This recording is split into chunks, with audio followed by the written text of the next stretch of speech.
Bueno, pues antes de irnos vamos a tener un pequeño tiempo en el que Pepe, nuestro amigo Pepe Moreno, que ha venido desde Alcázar de San Juan con su esposa, y otras personas también han venido de la península, vamos a tener un tiempo en el que le voy a hacer una pequeña entrevista para que le conozcamos mejor.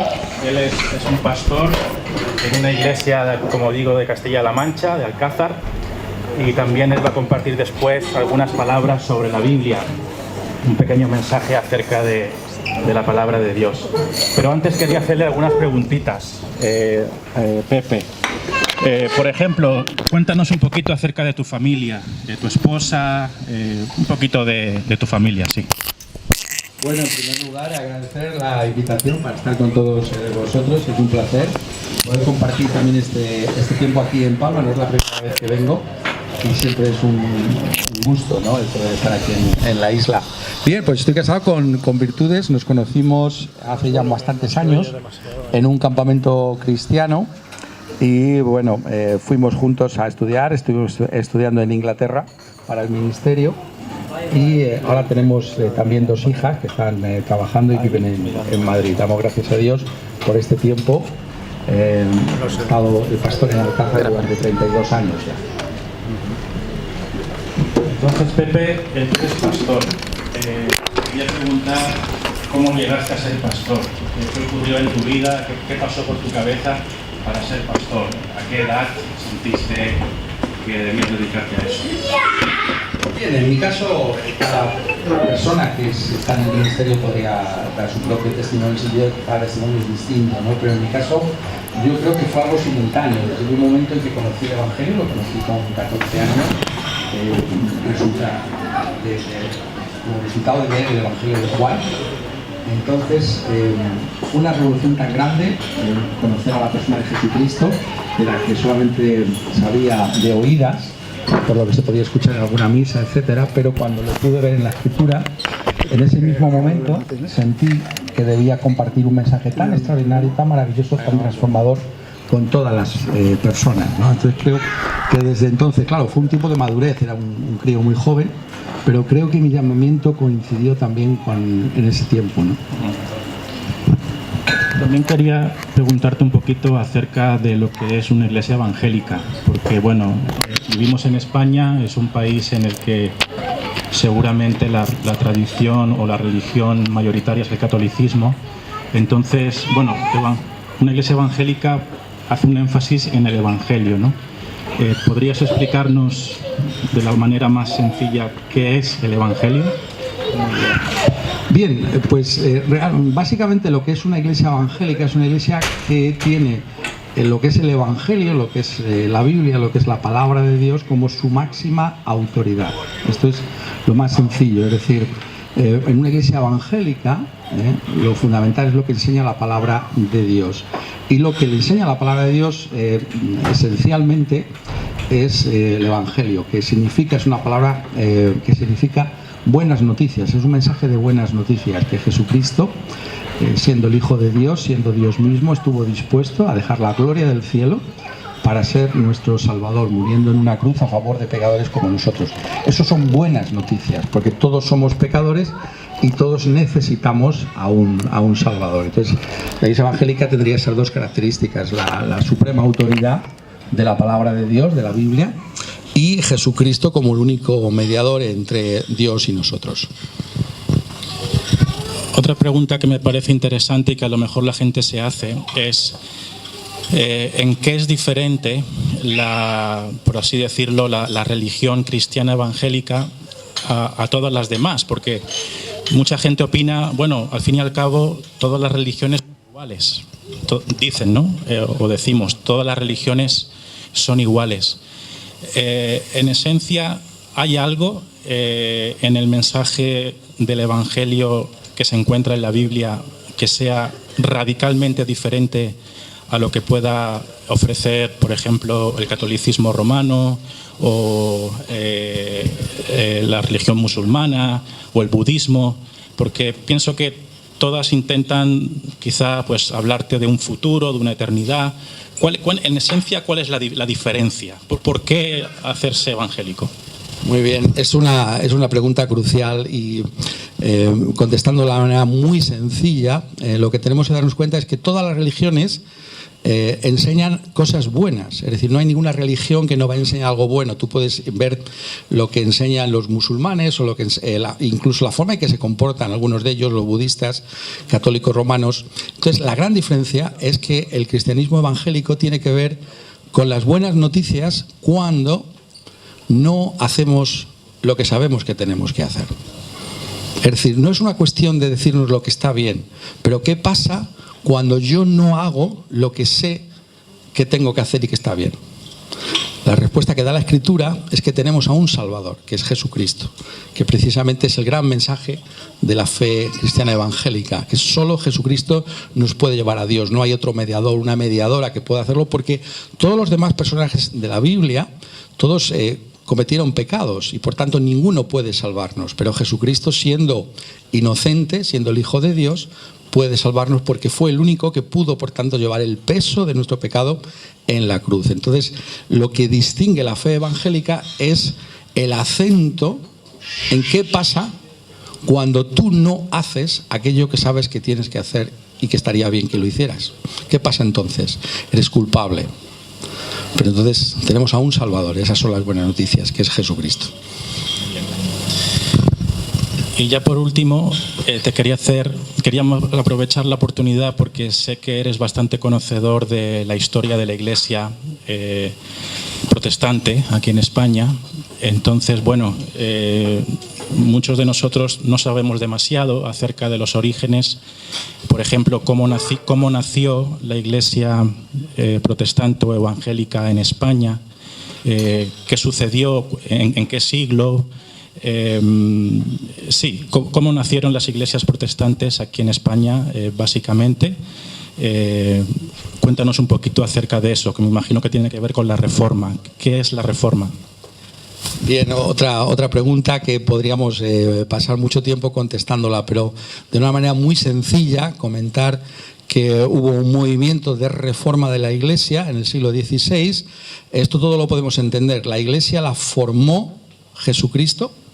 La Iglesia se deformó durante la Edad Media y en el siglo XVI Dios reformó la Iglesia. Bien, en ese esquema, entonces encontramos que durante todo el tiempo en el que la Iglesia se apartó de la Biblia, la Iglesia se fue alejando del mensaje de Jesucristo. Entonces, cuando la Iglesia vuelve a las Escrituras, vuelve a poner la autoridad de la Biblia por encima de cualquier otra, entonces hay esa reforma de la Iglesia. Y esa reforma de la Iglesia se produce en muchos países europeos de una manera simultánea, es decir, al mismo tiempo. Entonces, en Alemania Martín Lutero, pero aquí en España también hubo reformadores como Juan de Valdés, que llegaron a las mismas conclusiones que Martín Lutero.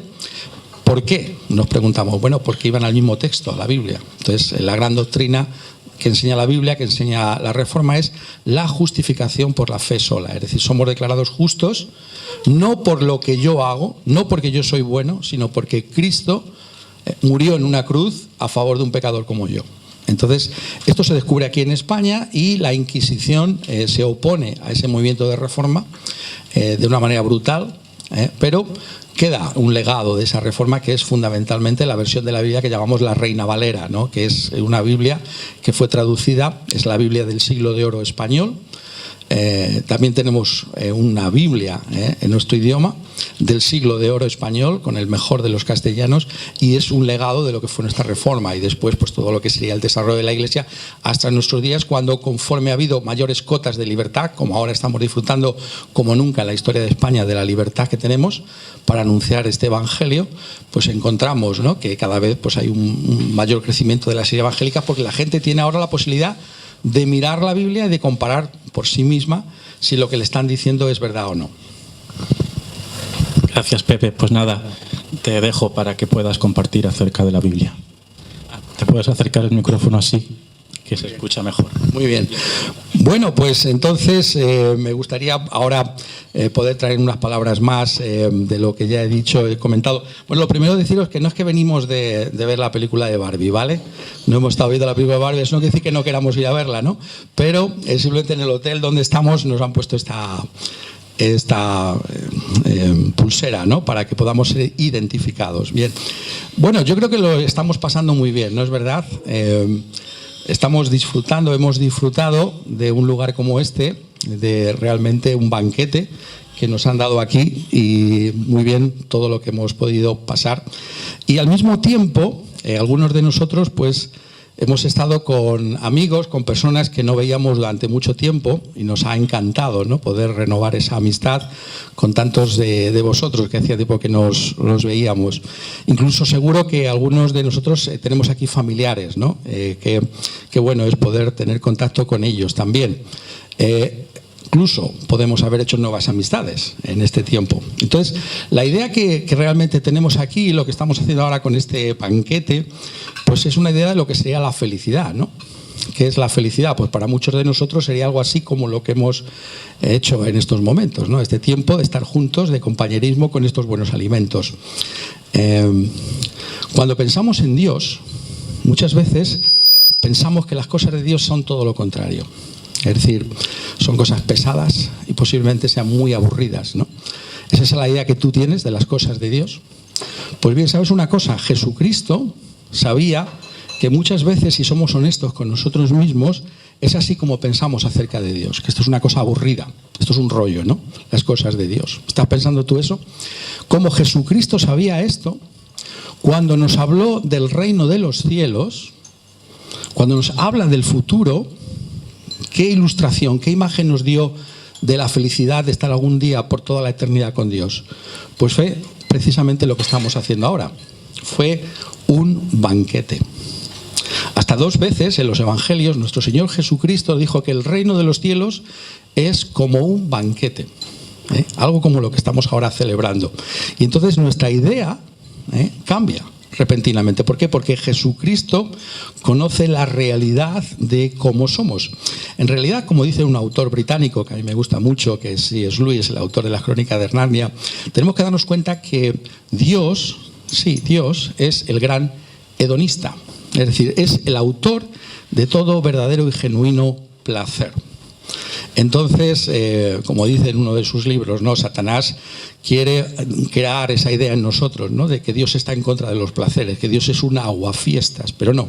Dios es el que ha inventado los verdaderos y genuinos y buenos placeres.